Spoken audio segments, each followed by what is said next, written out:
Chilling tales for dark nights.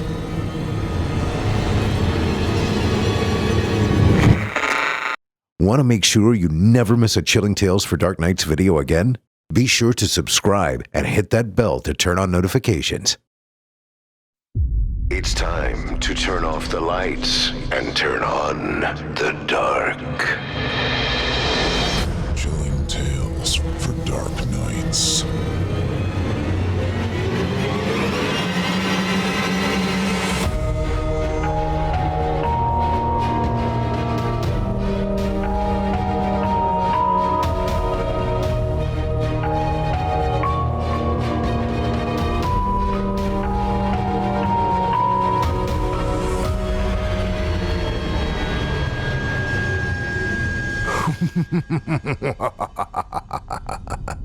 Good evening, listener.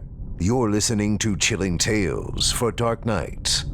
On tonight's program, we invite you to leave behind your safe reality and descend with us into the frightening depths of the most terrifying imaginations with audio adaptations of 2 rounds of frightening fiction about visceral visions and perilous precipitation.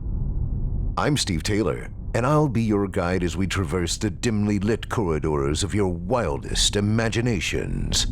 Joining us tonight to help bring our frightening fiction to life are voice talents Greg Lewis and Adam Dergiman, but performing contestants and second-round competitors in Chilling Tales for Dark Nights 2019 Evil Idol Horror Voice Acting Competition.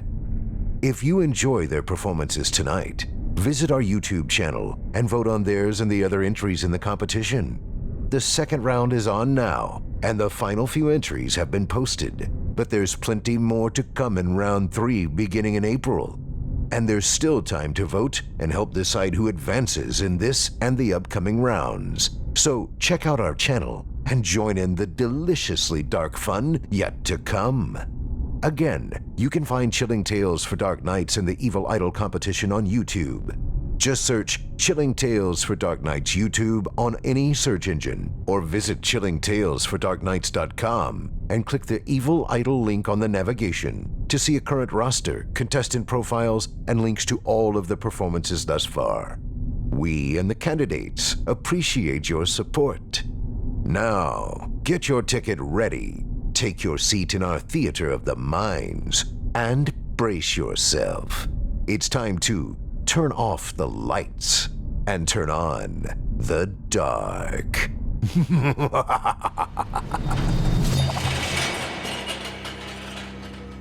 Our first tale tonight is written by author Jack LaCroix and is voiced by Evil Idol 2019 contestant number 36, Greg Lewis.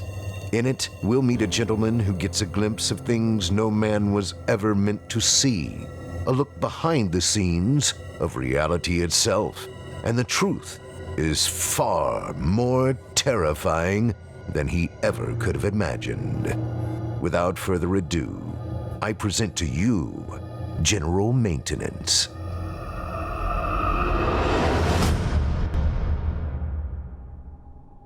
I see his edges.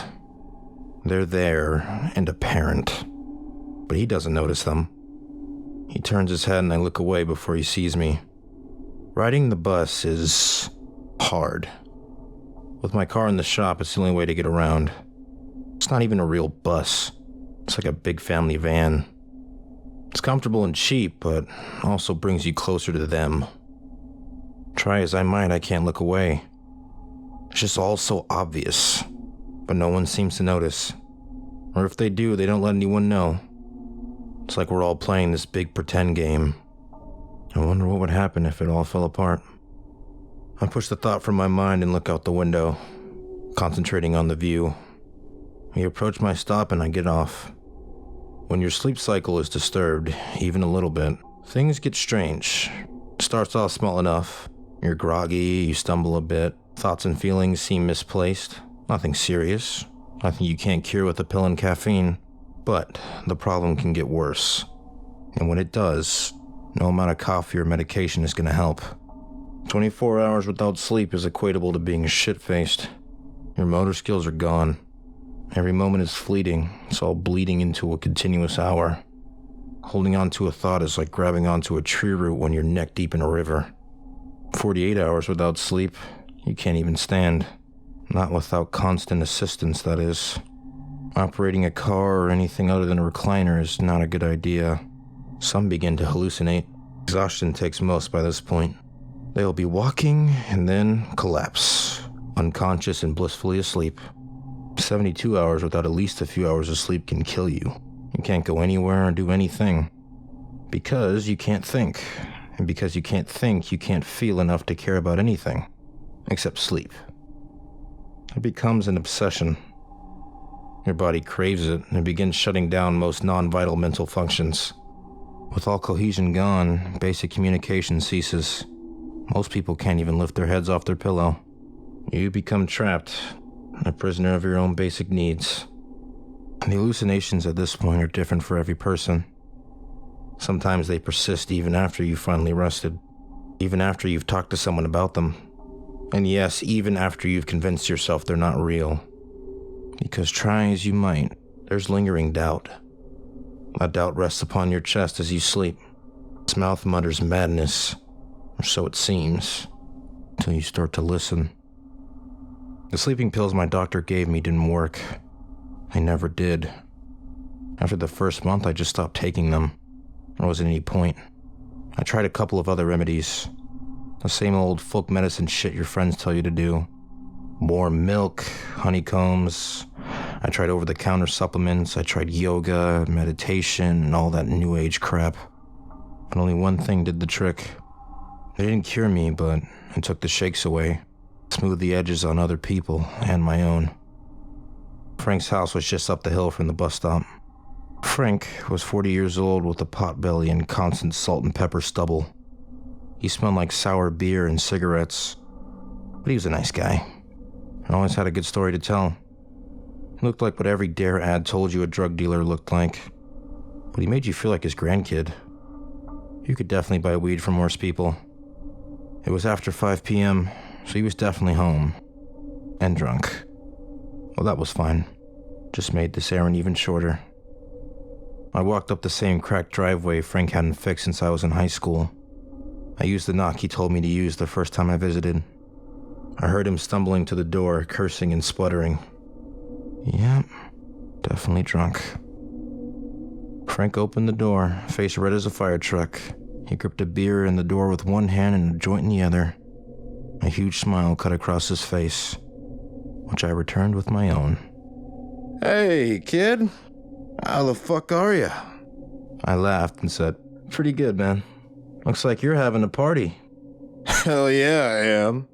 Just me and the coon and a case of beer. Hey, you want to come in? Promise I won't card you for a can." He told this joke every time he was drunk, which was every time I saw him. It still made me laugh, though. His inflection, coupled with that staggering happiness, made it a fresh delivery every time. "Hell yeah, man. Hey, I'm still having trouble sleeping. You got any, medicine?" I said, stepping in the door. At this, Frank laughed, long and hard. He laughed so much that his beer spilled all over the place, and he started coughing. He set the beer on a nearby table, gripping it for support. "Come on, Frank. Don't have a heart attack. That'd be a fucked up thing to tell the paramedics." He stopped for a minute, tears almost in his eyes. "Tell him what?" he said, sweat breaking out on his head. I smirked, holding up my hand like a phone. Hello, operator? Yeah, my drug dealer just geeked on me. Can you guys come get him? Oh, where? It's the house that smells like skunk. You can't miss it." At this, Frank laughed so hard that I really did think he was gonna die. It's a couple of beers later and Frank is sitting in his recliner. His coon dog, an old blue tick, is sitting with its head in his lap. Frank's got a smile on his face and is rubbing the dog's ear like it's his kid. I'm sitting on the couch, downing the last can in the case. I toss it on the table, burp, and look at Frank. "Oh, fuck me, man. We drank all your beer." Frank gives a warm smile. "Oh, yeah? I guess we did, huh? Well, that's okay. It's always better to drink with company." I nod and say, "That it is. So, business?" Frank pushes the dog away, wiping his hands on his shirt. He gives a single nod and says, "Business indeed." He goes to the other end of the room, where a few garbage bags lay. He pushes them aside and peels back a section of carpet. Then he grips a board and pulls it up, putting it to the side. Frank pulls out a Nike shoebox and walks back, placing it on the table. So, you want more of that shit you had last time, or you want to try something new?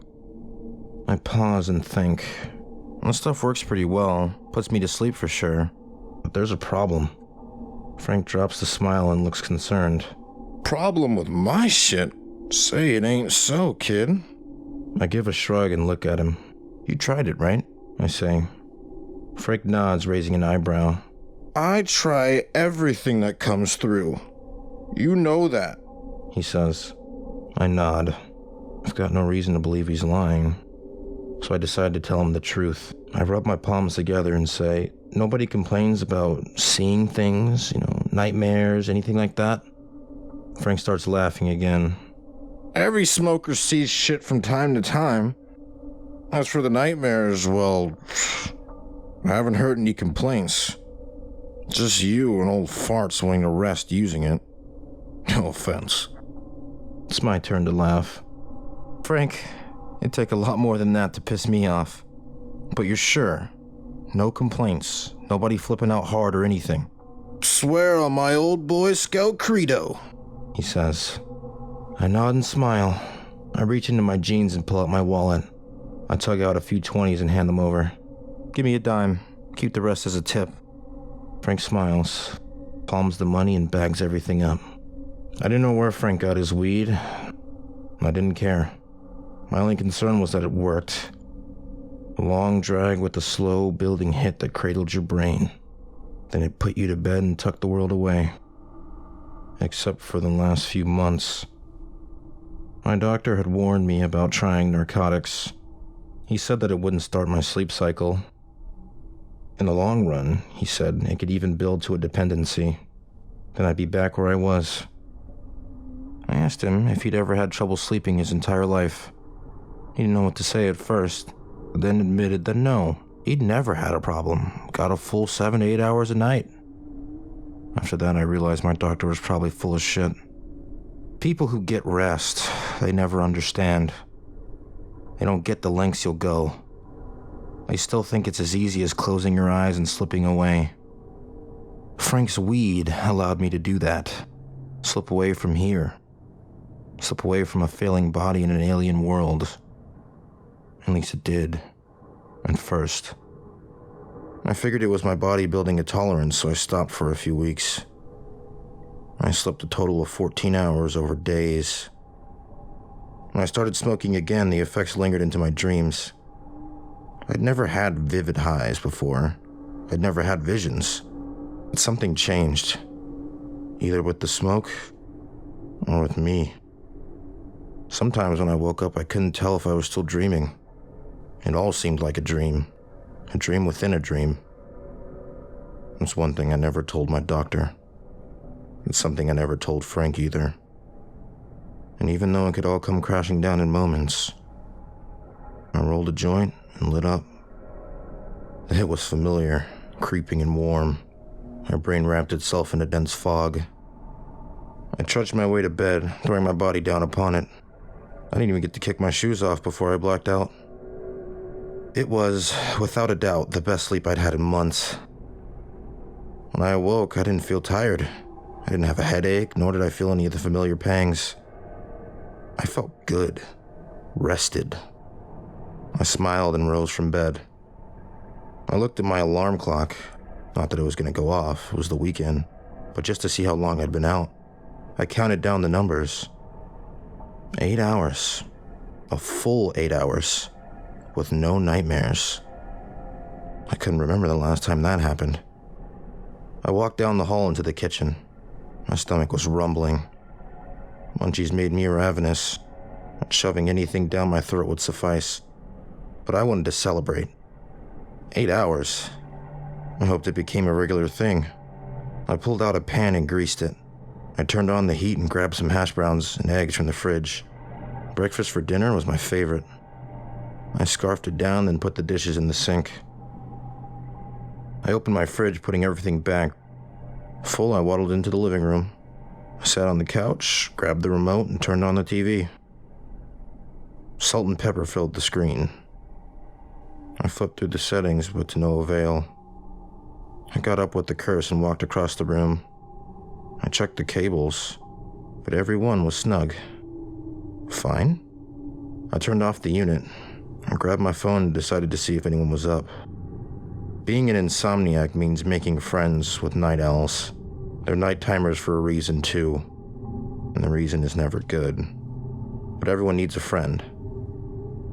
I spent an hour hitting people up. Through text, through social networks.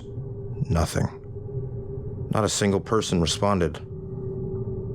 But then I noticed something strange. Every status update, every tweet or Big Brother feeding share, stopped after 7 p.m. Right after I'd smoked and went to bed. I refreshed the pages, but nothing changed. Weird. But not without plausible explanations, all of which I was too tired to entertain at the moment. Boredom was a much more immediate concern. I decided to stalk the streets for a bit. Even random strangers were better than an empty room. I grabbed my coat and told myself I'd be back in an hour. It was 3 a.m. Not like I'd just stumble into someone and start talking to them. The wind whipped my hood howling down the street. Then it died just a moment later. It was fleeting, brief. It was an odd thing, but all things can feel odd at this hour. When you can't sleep and haven't for a while, things go topsy-turvy. You cease caring how strange things are, because you lack the energy to observe them. Except for the important things. Those become the center of your attention. A momentary roaring obsession. Then, they're gone. The passion dies, brief and fleeting. I snapped back into reality. I didn't know how long I'd been staring at nothing. I shook my head and started walking down the street, casting one glance over my shoulder. Save for the lamps and shadows, the street was empty. Even the derelicts had tucked in. The city had gone to rest. Even the familiar dirge of ambulances and cop cars had died off. The only sound was the soles of my sneakers scuffing across the walk. I was alone.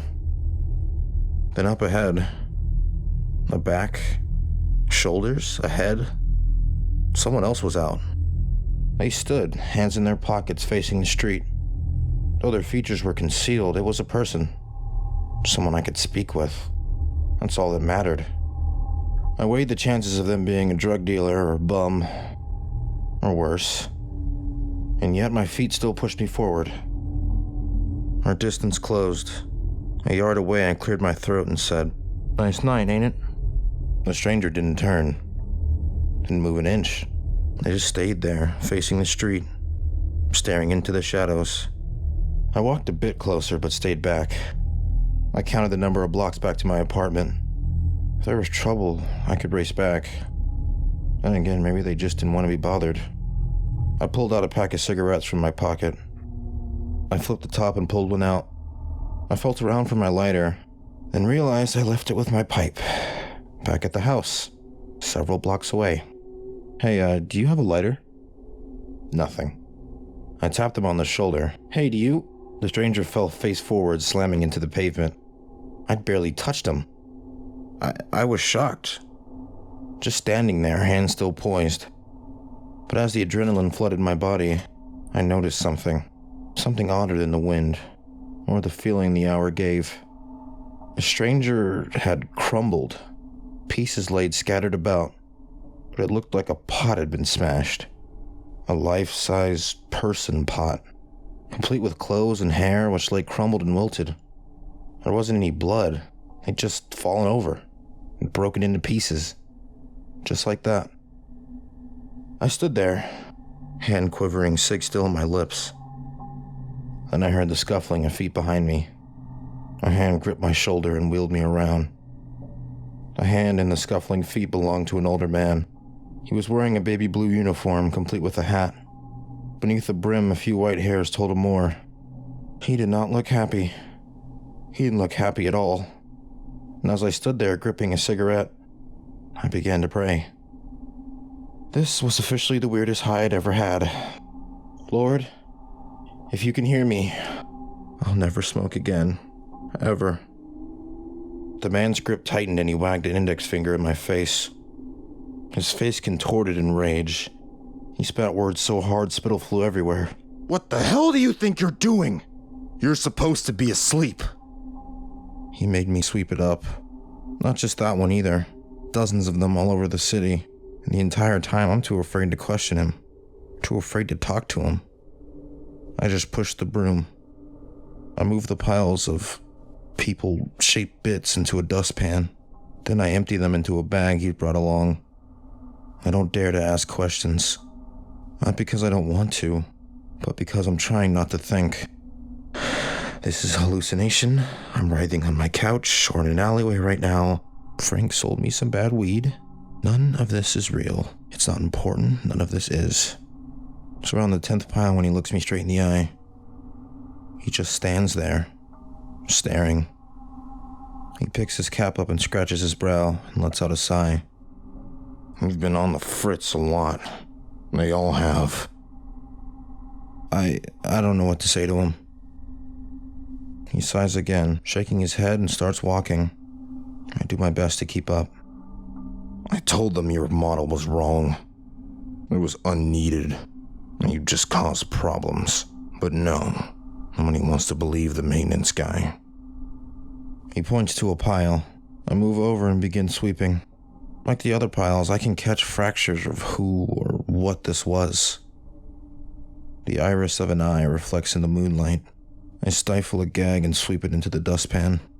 The man just stands there watching me. I walk over, ready to empty the dustpan, and he says, See these disposables? No problems. No matter what kind of shit you throw at them. They throw at themselves. But you, everything's long term. And that's what's really horrible about your kind. I nod and empty the pan. We do another 11 piles. After the last one, he smiles and adjusts his hat.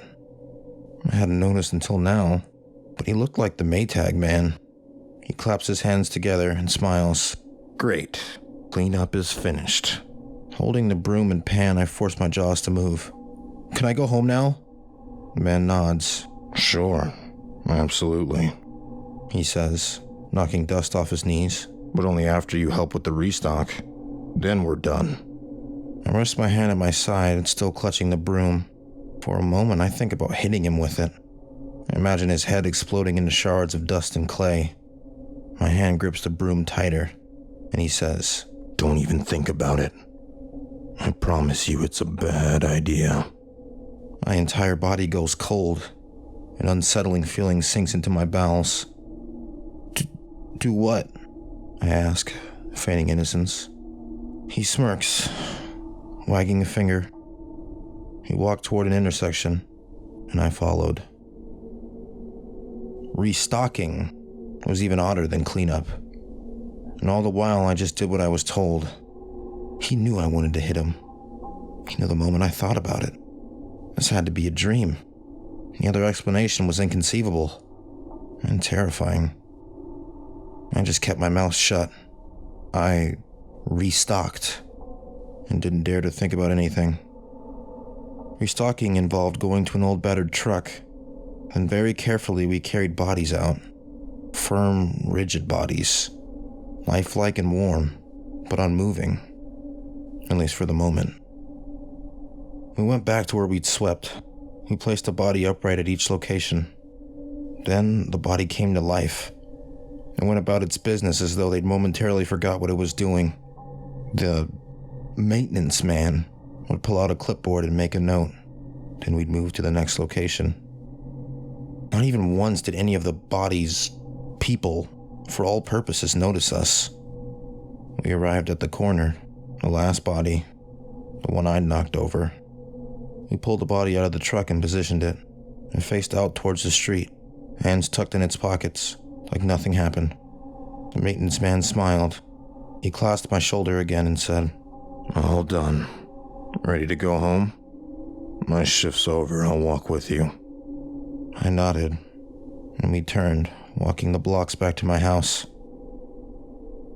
I dared to speak again then, but only later did I realize I asked the wrong questions. Who are you? The man looked at me, smirking. "Oh, you know. I'm just the repair guy. I do touch-ups, cleanups, restocking. Nobody important." We walked in silence. As we neared my house, I stopped and said, "This isn't real, is it? I'm dreaming. I've got to be." The man stopped, looking me in the eye. He reached out, grabbing me by the shoulder. He studied my face for a moment, thinking of what to say. He gave a slow nod and said, "Yeah, kid. It's all a dream. So go back inside and go back to bed. Okay?" I bit my lip. Okay. I will." As I ascended the steps, I heard him cry, "Hey, kid." I turned, looking down the steps at him. He stood still, hands tucked in his pockets. "Just ignore the seams. If you do, you'll sleep better, and you won't have this dream again. And even better, you'll save me a lot of paperwork." I nodded, turned my door handle, and went inside. I come home one day and my phone is blinking green, but I only had one call.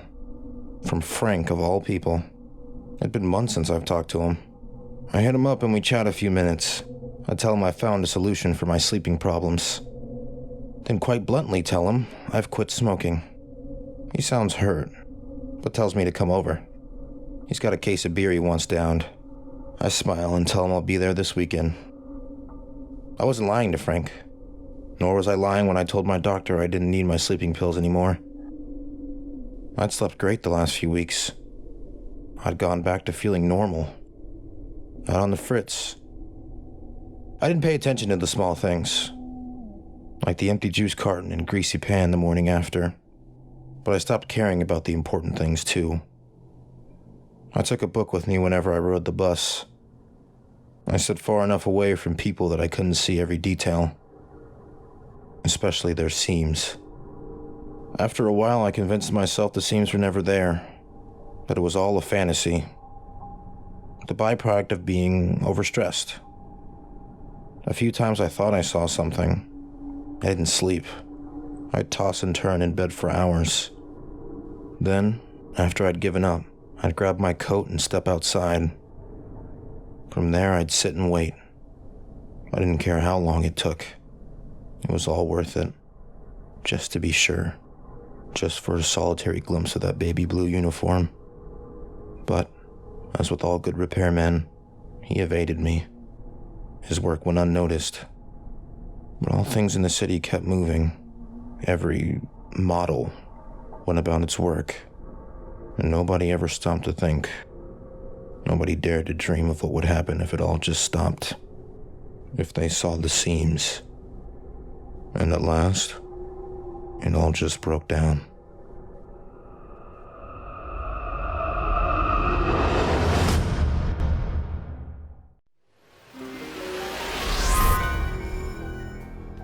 Tonight's episode of Chilling Tales for Dark Nights is proudly brought to you by Shudder, the premium streaming video service from AMC Networks, with the largest, fastest-growing selection of horror, thriller, and supernatural content in the world.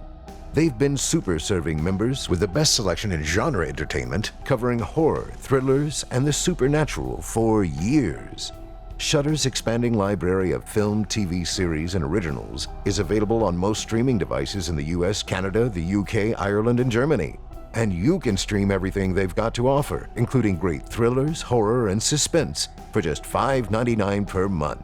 Or save yourself $15 and sign up annually for only $56.99 per year. Shudder has the largest, fastest-growing human-curated selection of thrilling and dangerous entertainment. Think of it as the Netflix for horror.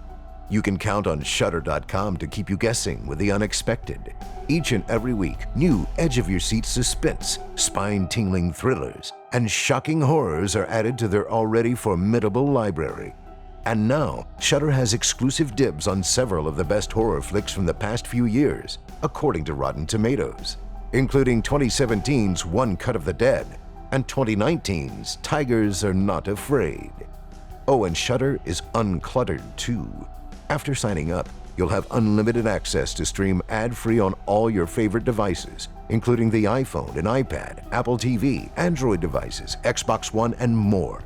So no matter what your device of choice may be, there's no need to go without your fix of the frightening. Shudder's got your back. And best of all, Shudder's content is unparalleled in the genre.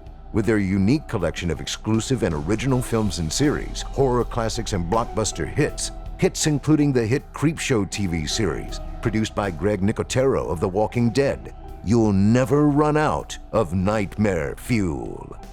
We here at Chilling Tales for Dark Nights have been signed up with Shudder for years now, and I can't believe what we were missing out on. Collections like classic slashers take me back to the glory days of suspense. And if you're in the mood for some femme fatales, the Vengeance is Hers set will make sure you never underestimate a woman's penchant for mayhem again. And of course, there are horror comedies too, so you can enjoy a good laugh at someone else's expense. The members of our production team love the classics, so that alone was worth the price of admission for us. Once you add in all the vast selection of new content and their extensive exclusive library, none of which you'll find on Netflix, there's no reason to ever look anywhere else for our horror film fix. The exclusives they have and are always adding are absolutely incredible.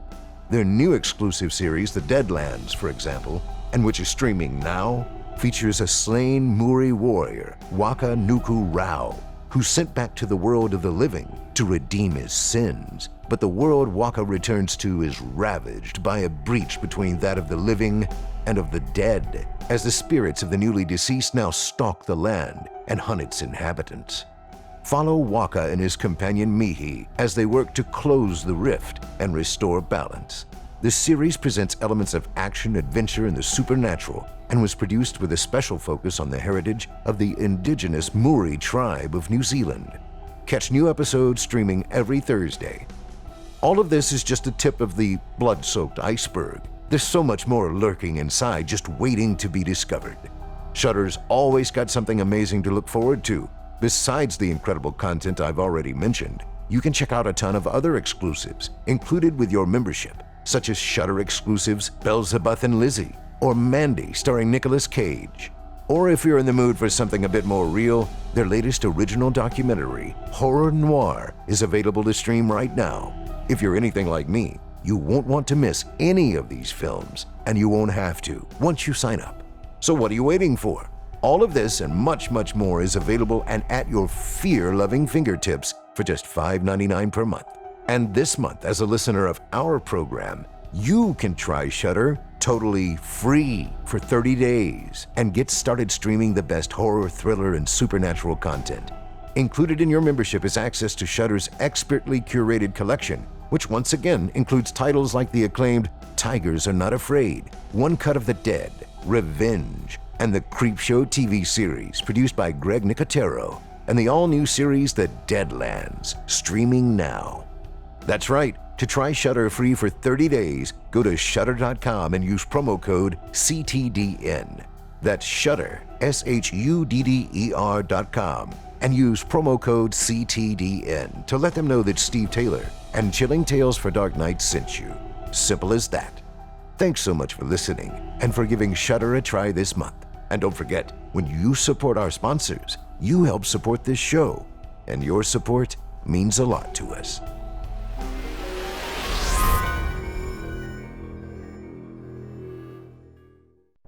I hope you enjoyed General Maintenance, as written by Jack LaCroix and performed by Evil Idol 2019 contestant number 36, Greg Lewis.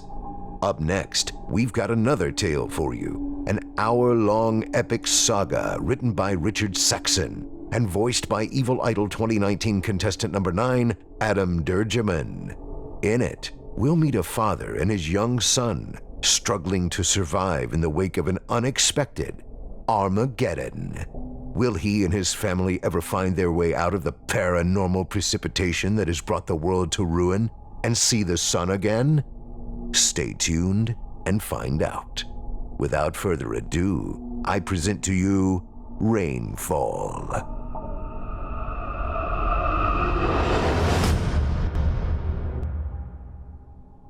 I waited patiently by the riverbanks while Charlie went to relieve himself.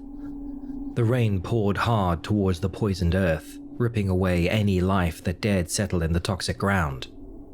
The waters were murky, the river flowed relentlessly. They had once been so full of life, surrounded by families enjoying their picnics. Now, nothing more than a watery grave destroyed by the ever-present acid rain. It was odd, though, that despite the storm, it hadn't grown in size. It had remained the same monotonous body of water, only disturbed by the occasional piece of driftwood floating downstream. "Charlie! Hurry up! It's getting dark!" I yelled to my son as he tried to relieve himself behind a barren tree. "I'm trying!" he shouted back. I couldn't blame him. Taking a piss was harder than one would have thought while soaking wet and freezing cold. He turned silent. I decided to give him some space while I rested up by the riverbank. My body had grown frail in the past year. After supplies diminished, both food and water had become a scarce, invaluable resource. I thought it ironic that we would most likely die from dehydration, all the while soaked wet from the sulfuric piss falling down from above. My train of thought was disturbed by what seemed like an oddly shaped tree stump approaching from upriver. I fixed my attention to it as it drifted closer, and realized it wasn't a piece of wood, but a corpse. "Fuck it, not again," I mumbled to myself. It had been flayed from top to bottom, not an inch of skin remaining on its bloody surface. Behind it followed another dozen dead bodies, all floating peacefully on top of the water, in various stages of mutilation. All were skinned, but some had additional avulsions, missing arms, legs, even heads that had been violently torn from some of their bodies. At that point, their identities were nothing more than a distant memory, an unimportant detail. They all seemed the same underneath their skin, and now they just added to the pile of corpses in the hellscape of a city we called home. Those people were the brave ones, the ones that tried to leave, but they had known the risk. They knew about the Guardians, yet they ventured across the border, and now they were just pieces of meat flowing with the river. The way their bodies bobbed up and down in the water reminded me, in the most morbid of ways, of times long since past, of the days before the rain. Taking Charlie to the beach with his mother, teaching him how to swim. I almost let myself smile despite the horrific sight, but I was quickly jolted back to reality as one of the corpses landed on the riverbank, fully clothed and seeming unharmed. "Charlie, get over here!" I called as I ran for the corpse. It was a man in his early 20s, thick, long hair and well-fed. Wherever the river had taken him from, he definitely didn't belong in the city. I checked his pulse, barely finding a weak one, and though unconscious, he was definitely alive. "Dad, what are you doing?" Charlie asked. "We've got a live one. Hand me the blanket." Charlie pulled out a soaking wet piece of cloth, hardly protected from the weather by the bag, but it was all we had. I wrapped the man in as well as I could and lifted him up over my shoulder. "Dad, what if he's like the others?" Charlie asked nervously. "He can't be. He looks too healthy. Help me carry my things while I carry him. We have to get him back to shelter, fast." We rushed back towards the ruin we'd called home for the past day. It only took an hour to walk through the storm, but in my fragile state, carrying someone as heavy as that man put me on the brink of collapse. Once we finally reached the house, I dropped the man on the driest part of the floor I could find and started a futile attempt at making a fire while Charlie unpacked our things. "Dad, I'm going to look for food," Charlie stated, oddly confident. He'd become a resourceful kid, but I had little hope we'd find any treasure. Whoever lived there before had to have emptied the place during the second evacuation. "Don't bother, we've already looked through this place." As a stubborn kid, he reminded me of his mother, always adamant about finding solutions where there were none. Against my advice, he set off to search the house once more. After a good half an hour, I managed to get a few sparks to ignite a fire. Charlie returned just in time, holding a few cans of beans and a couple of bottles of water. "Where did you find these?" I asked, equally impressed and surprised. "Found them under some planks in the closet," he said, smiling. People had gotten clever during the storm. As food supplies grew short and we lost contact with the outside world, people got serious about hiding their most valuable belongings. And a world where nothing ever grew, where food couldn't be made, gold and money had lost their purpose.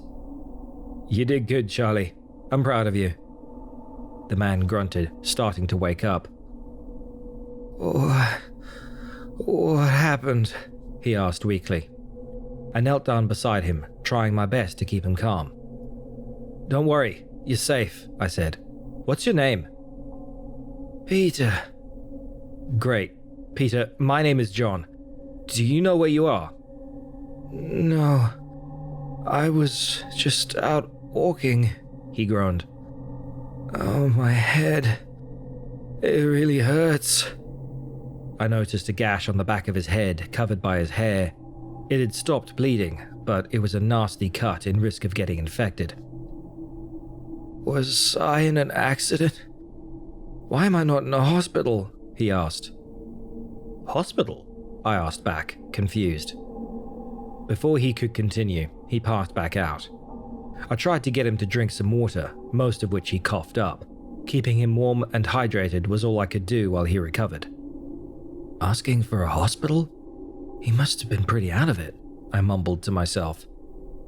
I turned back to Charlie. He was enjoying his expired can of beans, our first meal in 2 days. Hardly a feast, but that didn't matter. "We need to get some sleep soon, Charlie. We've got a long trek ahead of us tomorrow." "Wait, tell me a story first," he demanded. It was a story I'd told 1,000 times in the past few years, one of the times before the storm.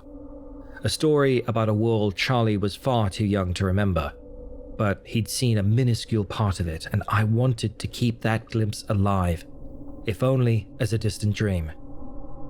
"You want to hear about the sun?" I asked. He nodded happily. "All right, come sit with me. Let's try and get dry before we pass out for the night." We huddled up under the blanket, almost dry from the fire, and for the 1,001st time, I told him about the past. "You know the sky is blue? Beyond the darkness and thick clouds we see outside, there's a whole world without rain, without thunder and lightning. And in the center of it all, we have the sun. It's a bright yellow ball hanging up there, watching over us, keeping us warm. Even now, it's giving us life, but it's not as strong as it used to be. It's hidden, like an invaluable treasure. Many years ago, we lived in the sun with your mother. We were so happy." I paused for a moment. Talking about my wife was a hard task, considering how we lost her. Charlie didn't remember, of course, but it stung deep inside my chest, like a cold hand wrapping around my aching heart. I sighed before I continued. "She loved taking us to the beach.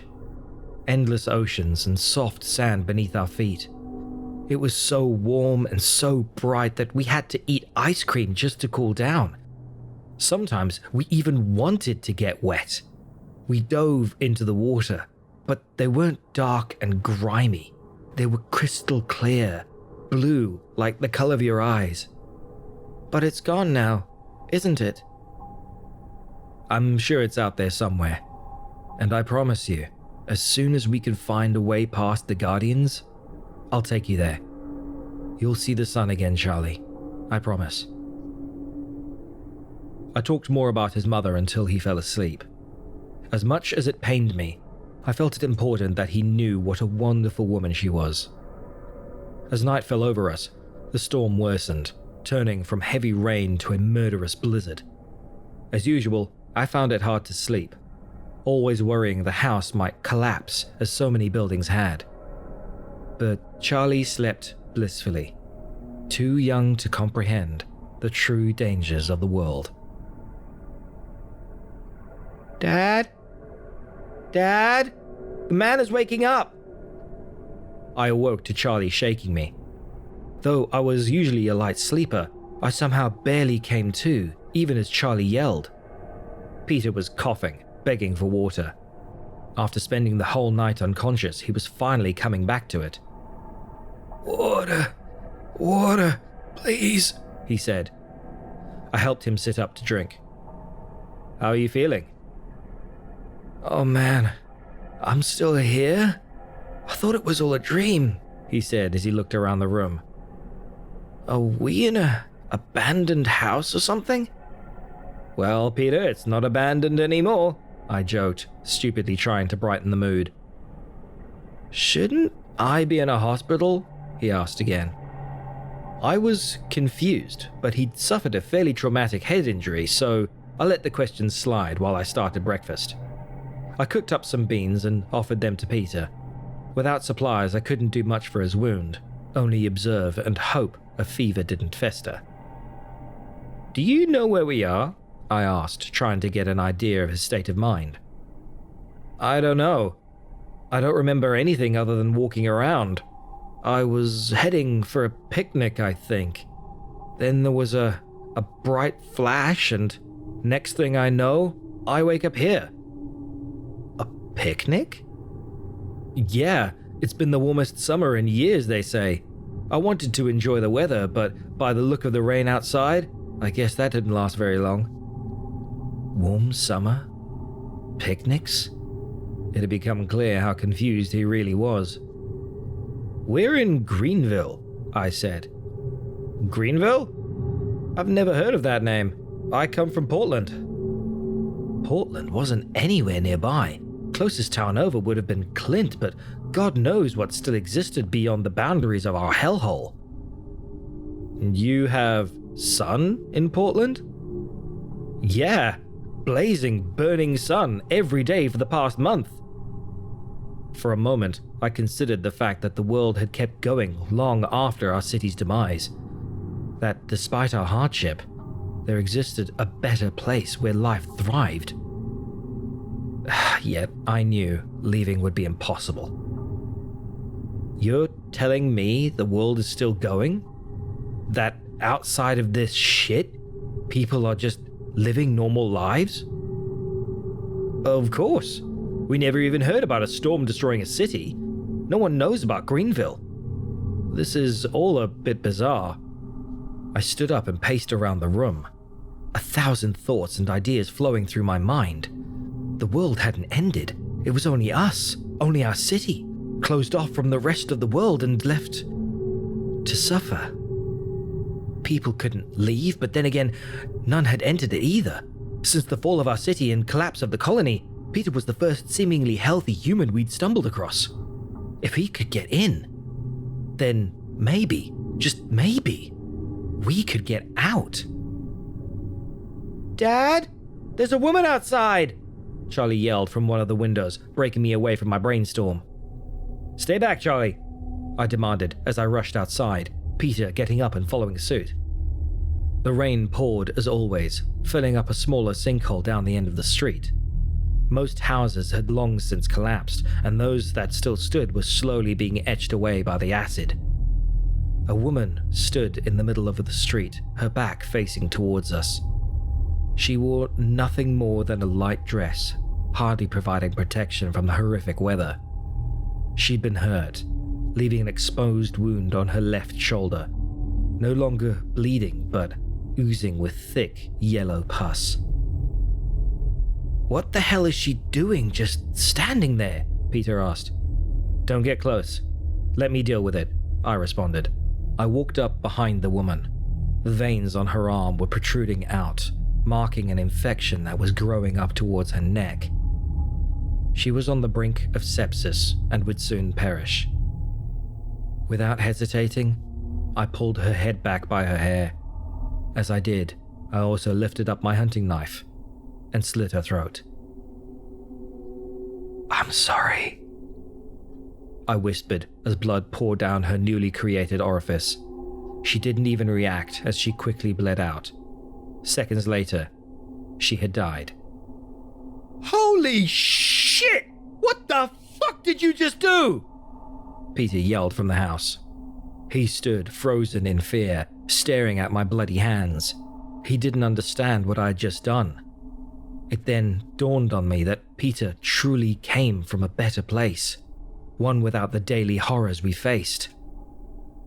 "I set her free," I responded, already out of breath. Peter turned to run, but I gave chase. Despite my malnourished body and wasted frame, I was far faster in the rain and quickly pinned him down. "Let me go! You're crazy!" he yelled. "Peter, calm down. I can explain this." "Explain what? You just straight up murdered someone," he continued. I let him go, causing him to slip onto the muddy, wet ground. I kept my knife pointed at him, forcing him to stick around a little longer. "You really don't know what's going on here, do you?" I asked.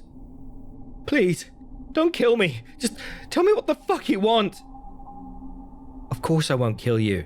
You're not empty. Not like them. Not yet." I flipped my knife around, gesturing for Peter to take it. "Now that I'm unarmed, you're going to listen." He took the knife, clutching onto it with shaking hands. It put me in harm's way, but I felt safe nonetheless.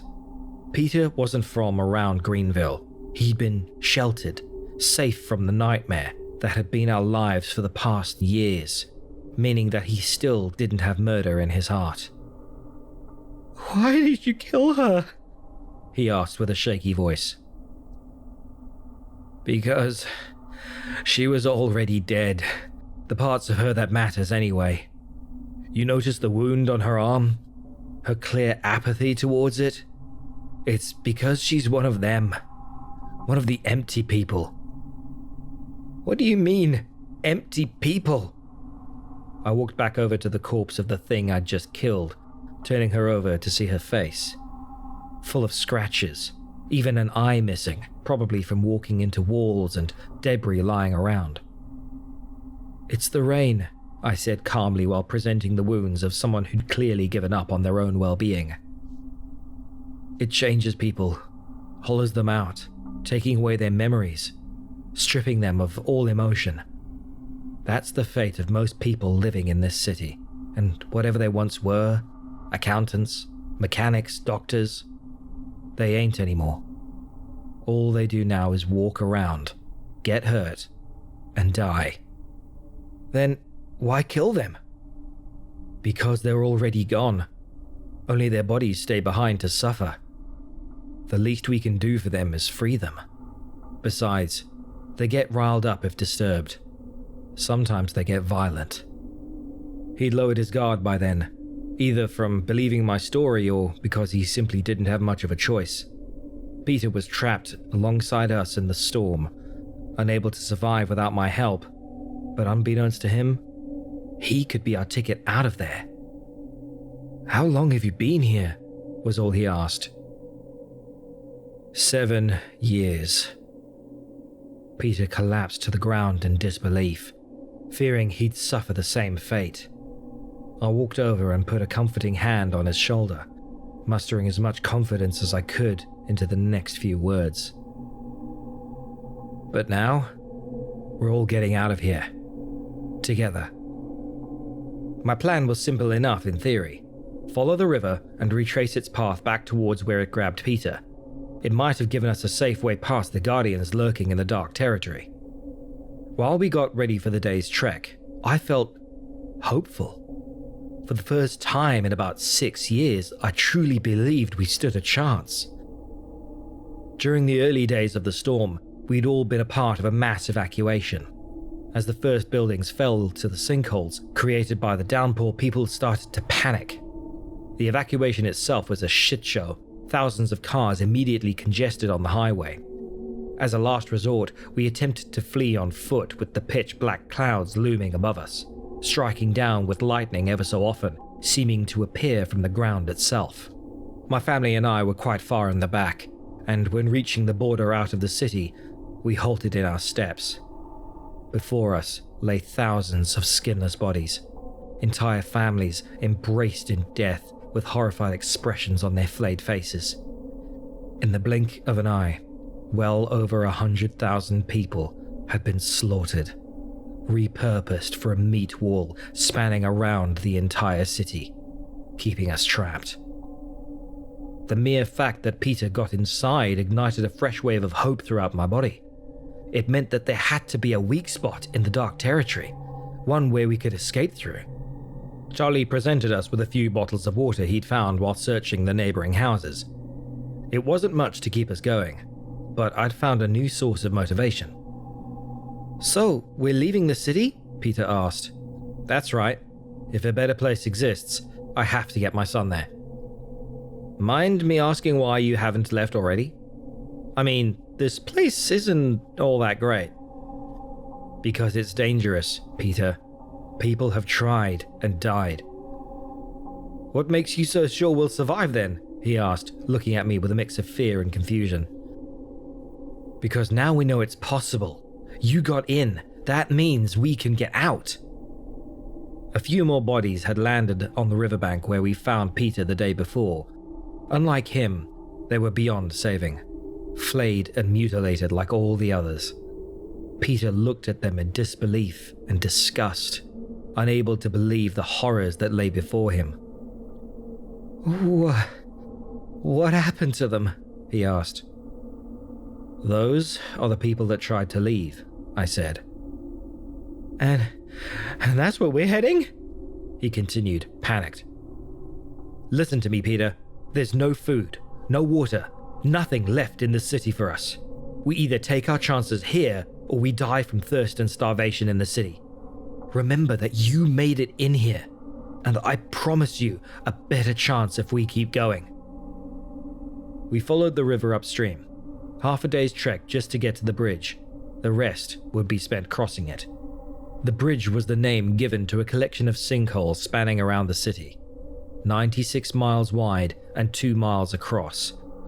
A place of destruction and almost impossible to pass.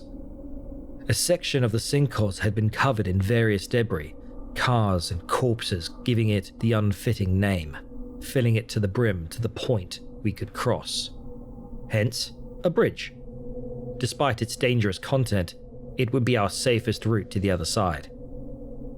Of course, the empty people lurked around the bridge as well, but they were different. Those that existed here still had the basic instinct of escaping, making them far more terrifying than anything found within the city limits. I let my mind wander as we walked slowly by the river. The monotonous flow of water against the harsh tickle of rain was somehow soothing. It brought back memories of the second evacuation and the first empty people. I saw an image of myself holding on to my 3-year-old son with one arm and my wife with the other. We were crushed in the middle of a panicked crowd when my wife, Loretta, suddenly let go. I tried so desperately to grab hold of her again, but she simply stood there, letting the crowd trample her down as we were pulled away. She was left behind, one of the first people to forget themselves, to hollow out and become one of the empty people. Most people could feel it coming on. They knew that they were about to turn, but not her. For whatever reason, it happened within seconds. Following the failed second evacuation, we searched for weeks. Hundreds of colonists looking for their loved ones, but to no avail. Loretta was more than likely one of the empties that had wandered into harm's way, dying from their own neglect. "Dad? Dad? What are you doing?" Charlie asked as I snapped back to reality. I had stopped moving, lost in my own thoughts, unable to react with the outside world. "Dad?" "John?" Peter chimed in. Finally, I managed to get myself going. "I'm sorry. I just needed to catch my breath," I lied. "Let's keep moving." Another hour and we finally reached the bridge. Before us, we saw dozens of endless collections of sinkholes, partially filled with solid debris. Dozens of bodies littering the pits among a few surviving stragglers. "This isn't exactly what I had in mind when you said we had to cross a bridge," Peter said. The river ran straight through the sinkholes, dragging part of its foundation with it.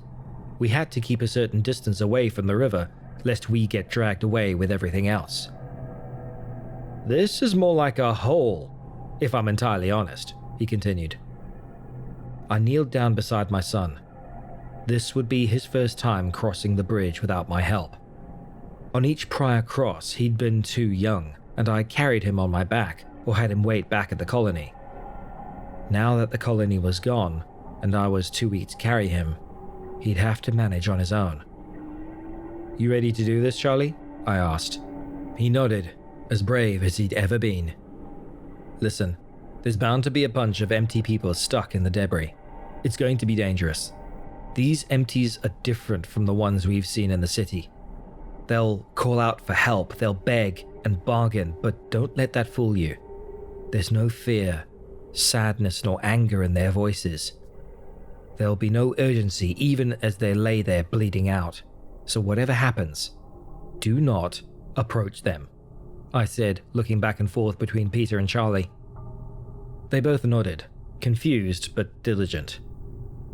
We tied a rope between the three of us. Walking 10 feet apart would ensure that if one of us fell into a pit or sank into the unstable ground, the other two could pull them back up. Charlie, being the lightest, walked at the back of our small group, while I led the charge. It only took a couple of 100 feet before we saw one of the empty people trapped inside a crushed car.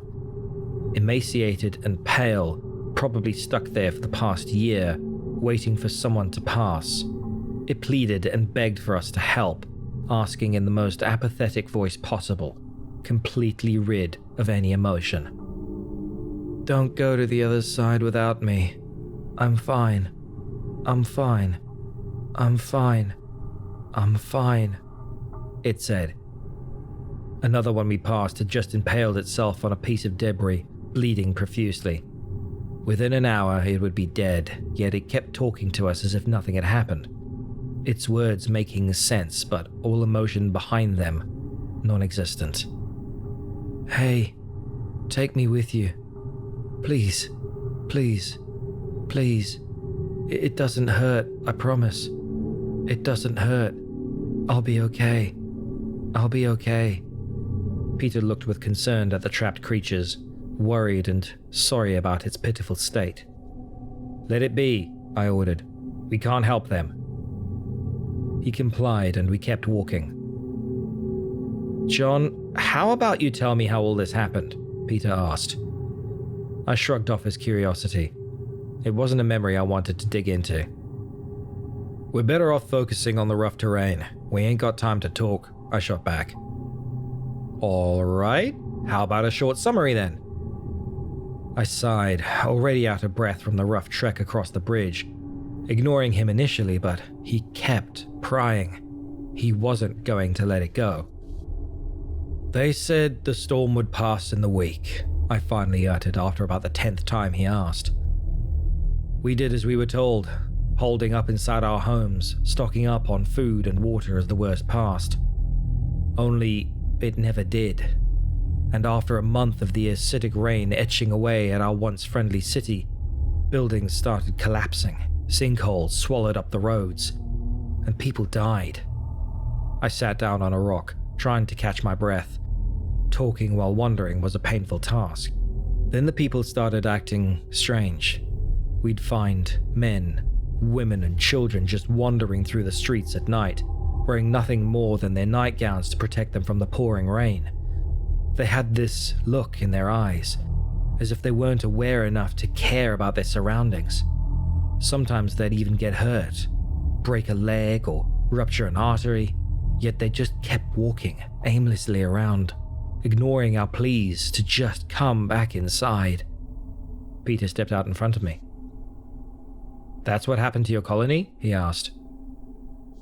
"Our colony was formed after the first 6 months. We gathered as many resources as we could, non-perishable foods and water. Since only 1,000 people survived the first 2 evacuations, we'd figured we'd be fine for a few years at least, but the rain kept pouring. We'd lost contact with the outside world, and anyone brave enough to venture into the dark zone ended up dead. We were trapped, scared and running out of supplies faster than anticipated. You want to know what happens when there's no system to keep people in place? Peter shook his head. I got back up to my feet and we kept moving. Well, let's say the empty people weren't the only ones losing their sense of self. A small group of empty people started getting close.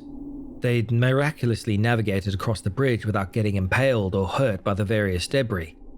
They kept mumbling nonsense as they walked past. The only word I could make out was salvation. Let him be, I demanded.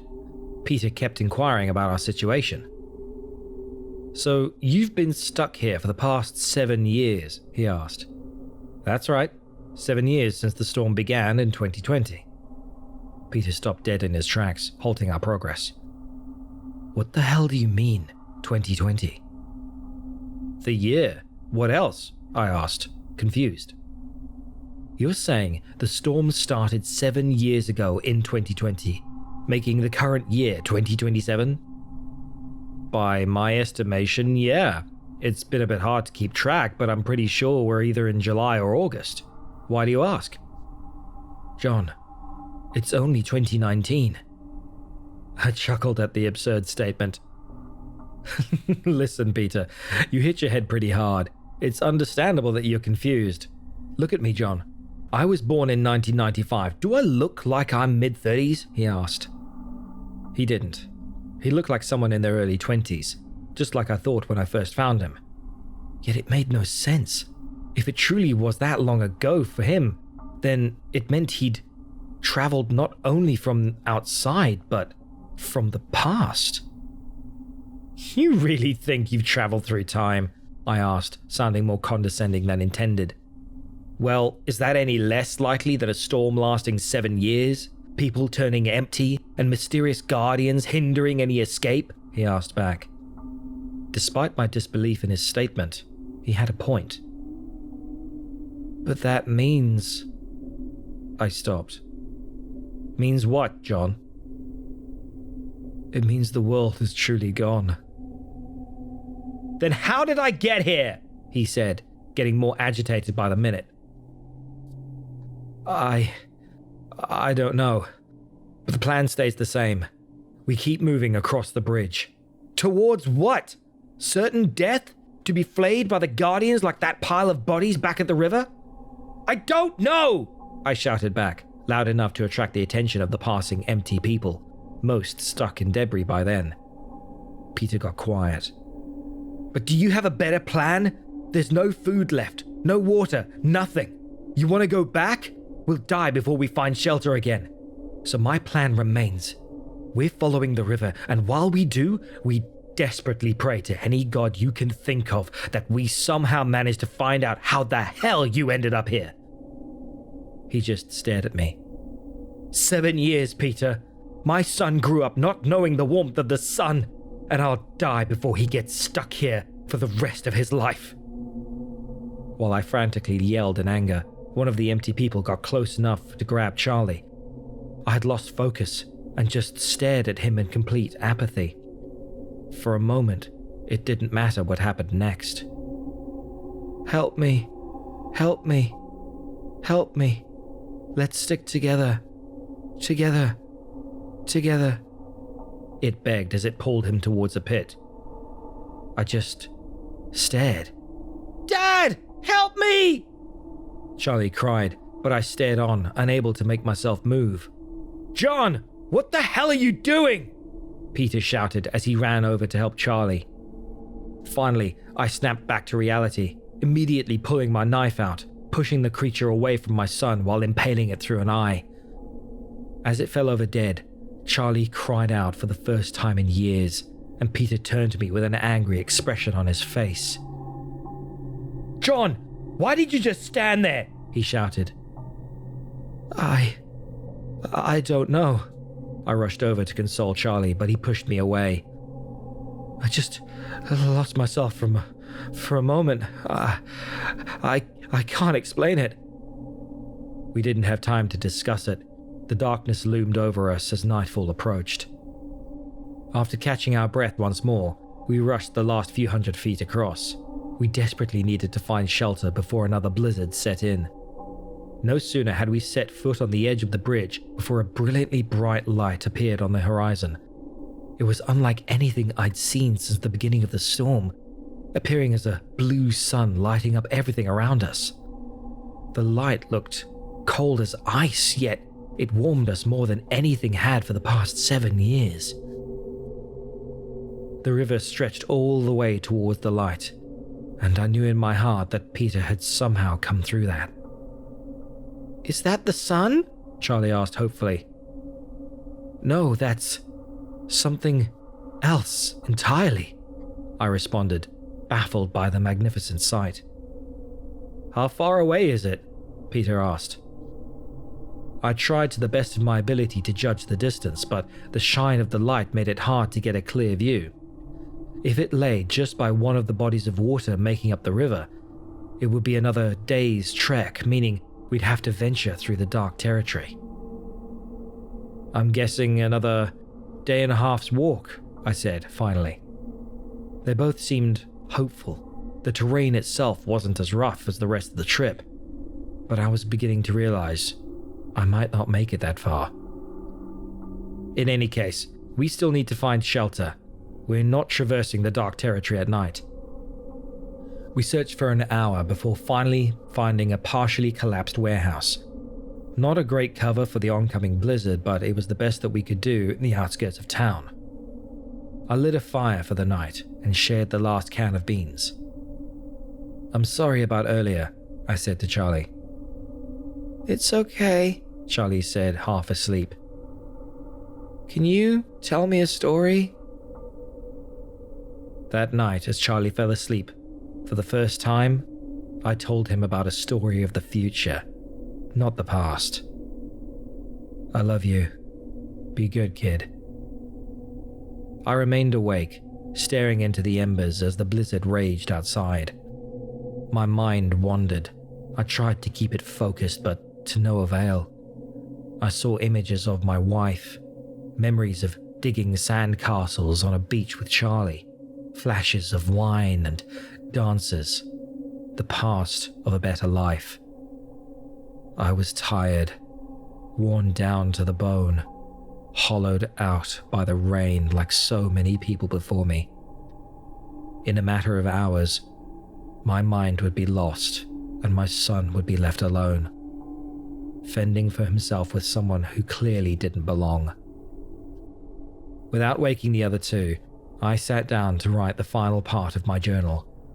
I've kept track of most events during the past 7 years, but I feel like the last few days are the most important. I'm leaving this to you, Peter. When you find me empty in the morning, I need you to take Charlie with you across the dark territory. Bring him to the light and cross over to a better world. You might even have a chance to stop this all from happening. Charlie, I love you. Be good and live a happier life in the sun. I wish I could be there with you up until the end, but my time is up. You deserve so much more than this world has given you, and now you might finally have it.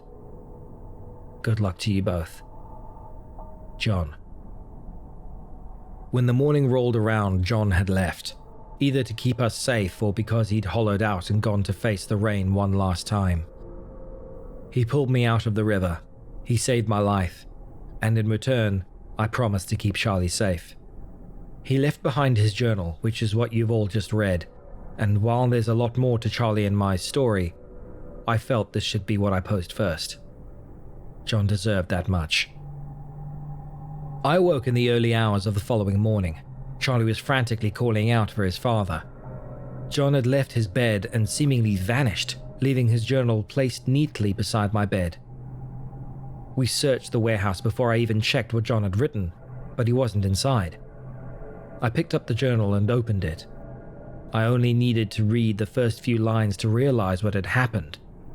John had turned empty and left instructions to me, telling me to save Charlie. "Dad!" Charlie yelled out as he stormed out the door, back into the rain. John was standing motionless outside, staring towards the horizon, He didn't even react to Charlie's plea for attention. "Dad, what are you doing?" he continued, on the verge of tears. He walked towards John, though whatever John had been just a day before had been washed away by the heavy rainfall. "Charlie, stay away from John!" I yelled as I ran over to grab him. "Let me go!" he said as he tried to wriggle himself loose from my grip. "Dad!" he cried. John hadn't moved, not even acknowledging our presence. "No, no, no, no!" he kept screaming as I pulled him back inside the warehouse and shut the door. He was incredibly strong for a 10-year-old, but I kept him at bay while he cried and punched me. "He's gone, Charlie. John is gone." "No, he isn't! He can't be! He promised!" he continued, sobbing incomprehensibly. I held him tight and let him cry it out, and he eventually stopped resisting my grip. The one person in his life had been taken away for no reason other than bad luck. Simply wasted away in a world where humanity became little more than a faint memory. Charlie sat beside the fire, reading John's journal. He silently sobbed as he turned the pages. He'd learned to read from his father, and he'd written the journal as a reminder of what they had gone through, in hopes that one day someone would save them. "I'm sorry about your dad, Charlie." He didn't respond. I packed what little things we had into John's bag. We had to keep walking while we still had the energy.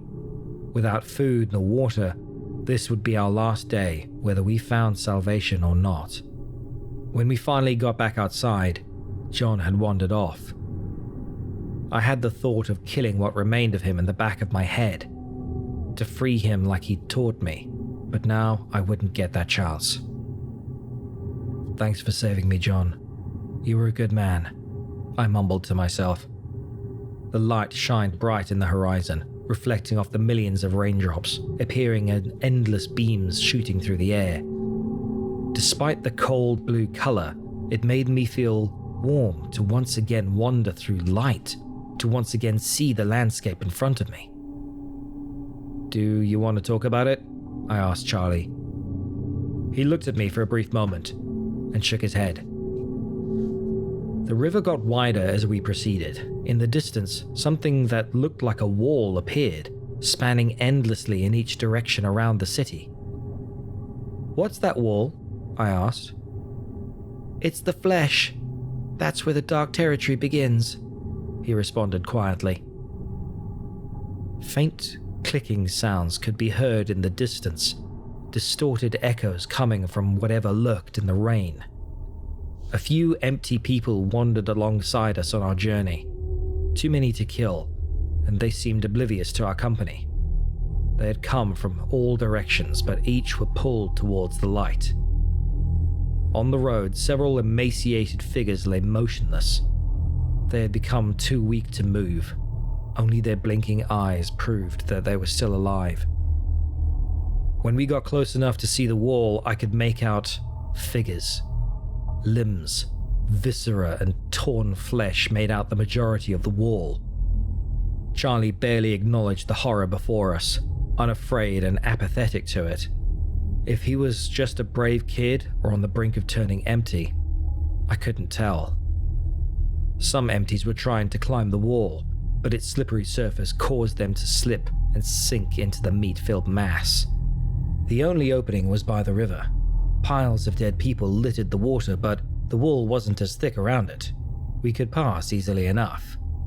As we walked around the riverside, the clicking got louder. It was rhythmic and split up into intervals. Though I couldn't exactly determine its origin, it came from several directions, as if something was communicating. On the other side of the wall, we were faced with a new type of nightmare. The entire land had turned into an impossible fleshscape, with what appeared as muscles, tendons, and blood vessels covering every inch of its surface. A single empty person made it above the wall and wandered across the flesh. Tendrils entangled in vessels reached out from the ground and grabbed onto the empty, bringing them down to the ground, slowly consuming and merging them with itself. "How are we going to get through there?" I asked. Charlie didn't respond. He simply climbed down from the wall, wielding his knife. A few tendrils grew from the ground, wrapped in veins, but Charlie slashed at them with his knife, causing blood to spurt out briefly before they fell to the ground. "Charlie, what are you doing? They can't get us if we keep moving," he said. "You've been here before?" I asked. "One time." I climbed down onto the flesh-covered surface. It felt warm to the touch, gently bouncing my feet with each step. A tendril reached for me, and I slashed it off with ease. It was slow for sure, and as long as we kept wandering, we'd seemingly be safe. The light was still a few hours away, but it had grown to a tremendous size, a brilliant blue globe lighting our path to salvation. We kept close to the river. If John had been right, we simply needed to follow it all the way to the light. Every now and then, a body, limb, or viscera was pulled from the fleshscape and floated downstream towards the city. The clicking was getting closer, but I was starting to realize that it didn't come from any direction in the distance. It was coming from underground. That's the first time I noticed how the ground twitched and contracted in response to our steps. It hadn't occurred to me in the early stages of the dark territory, but now it was impossible to ignore. "Charlie, hold up!" "What?" We both stopped walking, but the twitching continued, going from minor ticks to violent spastic contractions. Some muscle fibers in the ground opened up beneath our feet. We pulled away towards the river. "Watch out!" I yelled. "What is happening?" he answered back. A tall figure dug itself up from the ground, towering 15 feet tall, 2 legs and a torso, but without arms nor a head. Its skin seemed charred black, vesicles covering the majority of its surface. It emitted the clicking sound we'd heard, calling out for the tendrils which emerged from the ground in response. It held onto the ground with its legs, claws sticking out from all sides of the stumpy appendage. "Run!" I ordered. I grabbed Charlie and we headed straight for the river. It was the only place I could think to hide, and since the flesh didn't grow much into the water, I hoped it couldn't sense us there. The creature wandered across the meat-covered land, turning its charred torso around while searching for whatever had awoken it, looking for us. Beneath the pitch-black skin of the creature, a couple of lids tore apart, revealing a single, completely white eye with a minuscule pupil darting rapidly around in its socket. We lowered ourselves into the water, hoping the creature wouldn't notice us. As long as we didn't touch the flesh, it couldn't sense us. "What the hell is that thing?" I whispered. "It's a guardian."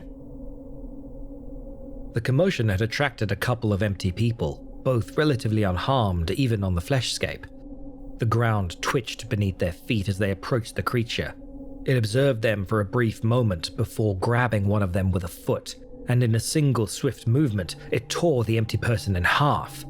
Its leg then started expanding, and its flesh wrapped around the half it still held onto.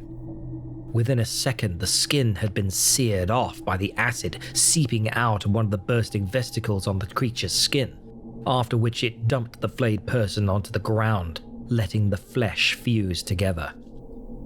After less than a minute, both bodies had been flayed and consumed, and the creature seemed content.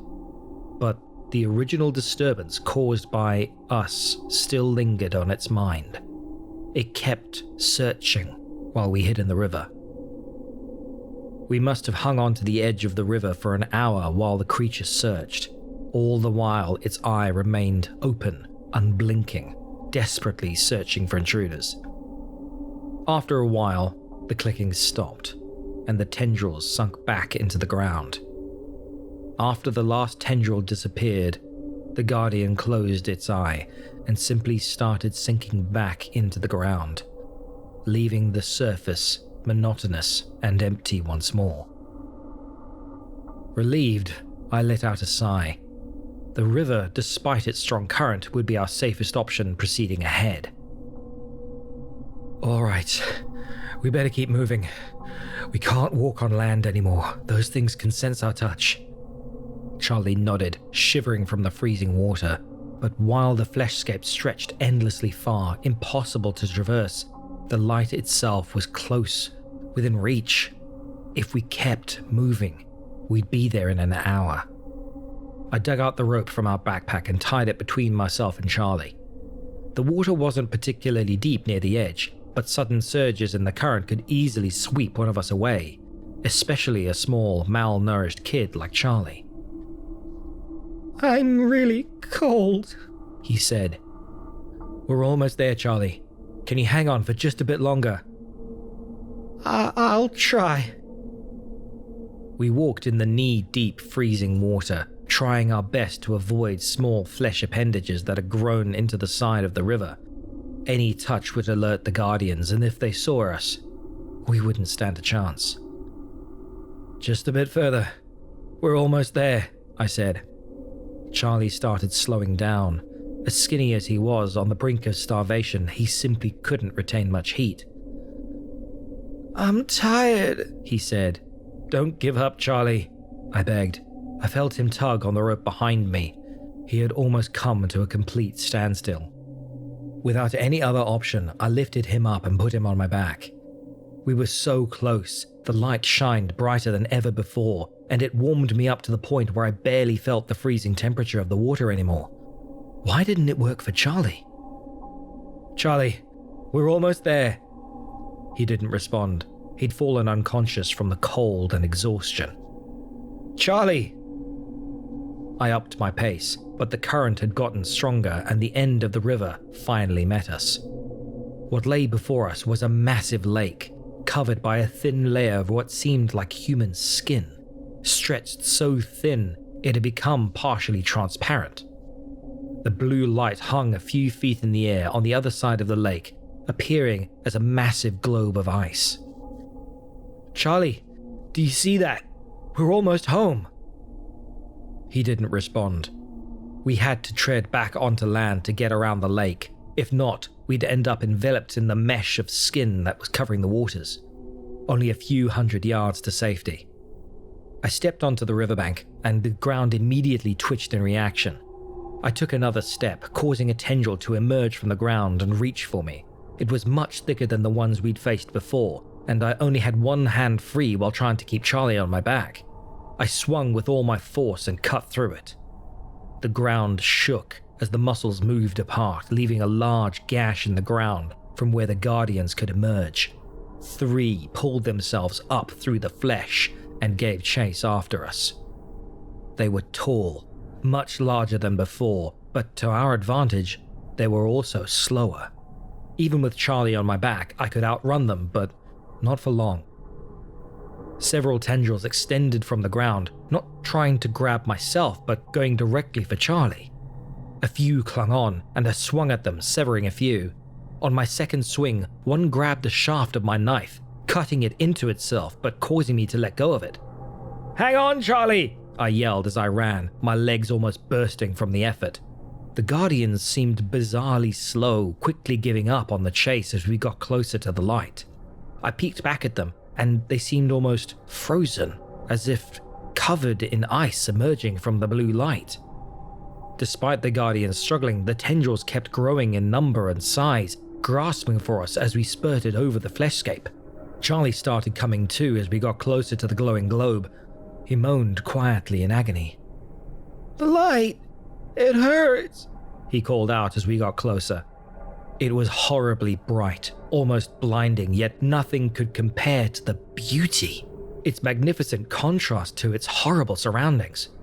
Whatever pain it caused Charlie, it was better than staying behind to be flayed by the monsters. One of the tendrils caught my leg, causing me to stumble to the ground and dropping Charlie.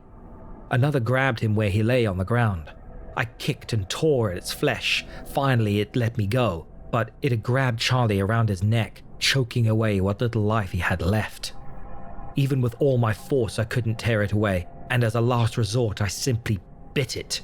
A metallic taste flooded my mouth as blood spurted from the twisted appendage. I spit it out and lifted Charlie off the ground. My muscles burned and my joints ached, but I kept moving, dragging my beaten body across the ground. I got a bit further before collapsing. The light hung just a few feet above us, but I couldn't bring myself back to my feet. I reached out my hand, trying to grab the light, and suddenly, I felt the ground give in beneath me. We were lifting up towards it. "We made it, Charlie," I said, on the brink of passing out. The blue light started enveloping us. All the pain and fear that had filled my body started to vanish. I looked for Charlie. I held onto his hand, but I couldn't see him anymore. "Charlie!" The last thing I heard was a scream of agony coming from Charlie. He was falling back through the light towards the fleshscape. I frantically tried to grab onto him, but the light was too bright. I couldn't see. I couldn't hear nor feel at all anymore. It was as if the world had been erased, and myself with it. Then I fell. Even now, I can't tell how far I fell. It could have been a few feet, it could have been miles. All I remember was hitting the ground hard, my body breaking as I landed in a different world. I lay motionless, unable to breathe.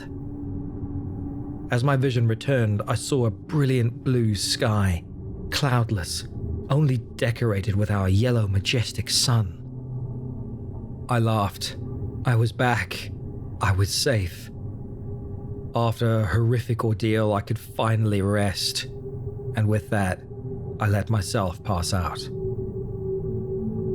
They found me laying in the middle of a football field, 2 broken legs, a few ribs and multiple vertebrae, bruises, torn ligaments, and a punctured lung.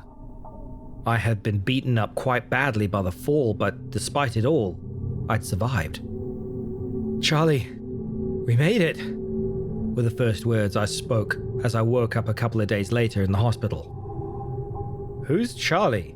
the doctor asked as he checked my vitals. The kid I came through the portal with. Where is he? Where's Charlie?" The doctor laughed. "Your name is Peter Matthews, correct?" I nodded my head, pain radiating down my spine. I asked him again about Charlie, mumbling something about the portal, and asked if the rain had come yet. I was high on pain medication, so the doctor initially shrugged off my weird questions. Charlie never came with me through the portal.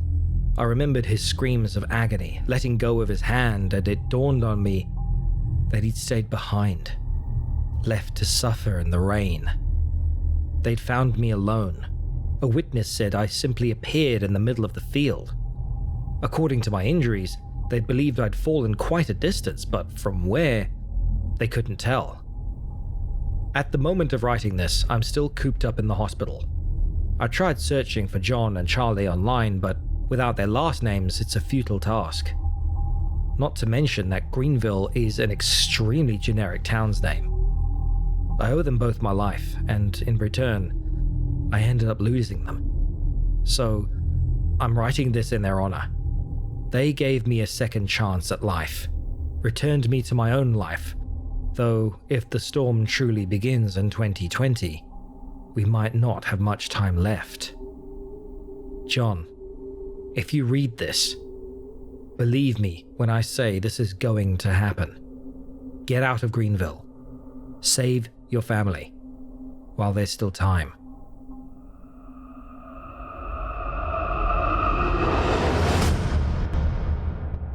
I hope you enjoyed Rainfall, as written by Richard Saxon and performed by Evil Idol 2019 contestant number 9, Adam Dergiman. Don't forget, all of tonight's performances were featured in the second round of this year's 2019 Evil Idol Horror Voice Acting Competition, hosted on our official Chilling Tales for Dark Nights YouTube channel now, with its third round beginning in April. If you enjoyed the performances tonight, Visit our YouTube channel and vote on theirs and the other entries in the competition. Again, you can find Chilling Tales for Dark Nights in the Evil Idol competition on YouTube. Just search Chilling Tales for Dark Nights YouTube on any search engine, or visit chillingtalesfordarknights.com and click the Evil Idol link on the navigation to see a current roster, contestant profiles, and links to all of the performances thus far. We and the candidates appreciate your support. We'd also like to remind you to take a moment to stop by our iTunes page and leave us a 5-star review and a kind word, and to follow us on Facebook, Twitter, and Instagram. And of course, subscribe to us on YouTube, where you can find an archive of our work going back to 2012. And consider signing up as a patron at our website, chillingtalesfordarknights.com, to show your support and get all of our content ad-free. I'm your host, Steve Taylor, and it's been a pleasure as always. I'm so glad you were able to join us tonight. Tune in again next week when we once again turn off the lights and turn on the dark. Sweet dreams, listener. Sweet dreams. Thanks for joining us. You've been listening to Chilling Tales for Dark Nights, a production of Chilling Entertainment and a proud member of the Simply Scary Podcasts Network.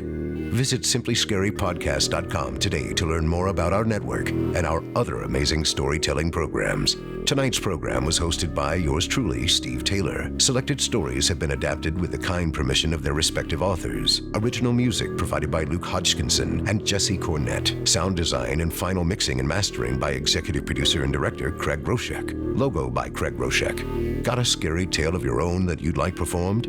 We take submissions. Email it to us today at submissions@chillingtalesfordarknights.com to have your terrifying tome considered for production in a future episode of this show. If you enjoyed what you heard on tonight's program and are joining us on your favorite podcast app, subscribe to us to be sure you never miss an episode, and leave us a 5-star review and a comment. Your feedback means a lot to us. You can also follow Chilling Tales for Dark Nights and yours truly on Facebook to connect anytime and get the latest updates on this and other programs and my channel.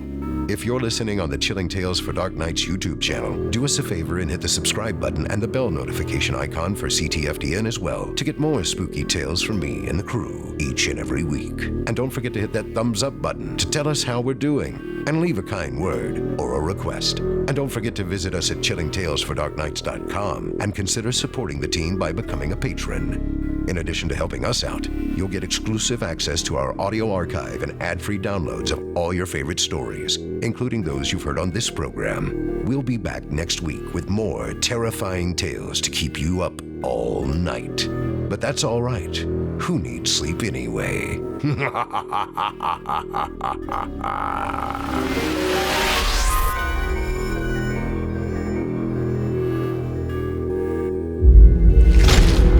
Chilling Tales for Dark Nights.